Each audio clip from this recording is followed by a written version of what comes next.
House place है। हाँ house हो सकता है ना।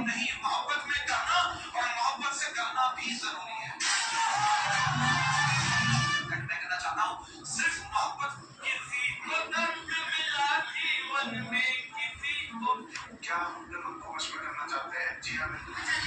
कौन है आपके पास बैलेंस है? हाँ बैलेंस पैकेज रखता हूँ, बैलेंस नहीं रखता हूँ। हाँ पैकेज। आपको क्या लगता है आप किससे पैसे मांगोगे तो आपको पैसे सेंड कर दें? वो दोस्त है मेरा, फौरन से निकाल देगा। कितने में मांगो? हाँ बिल्कुल। 50,000। 50,000 तो कम है।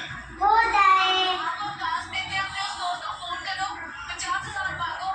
और कुछ देख के डाल दो अगर आया हो तो। देख के क्या देते हैं? उसमें तो जो भी आएगा पूरा आएगा। जो भी है सब आएगा। अस्सलाम वालेकुम। मैं पैसे वो कहते हैं सेंड कर रहे हैं पैसे। पैसे लौटा 50,000 का लौटा।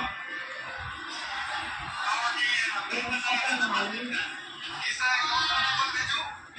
मेरे 1 लाख भेजना ज्यादा नहीं भेजना।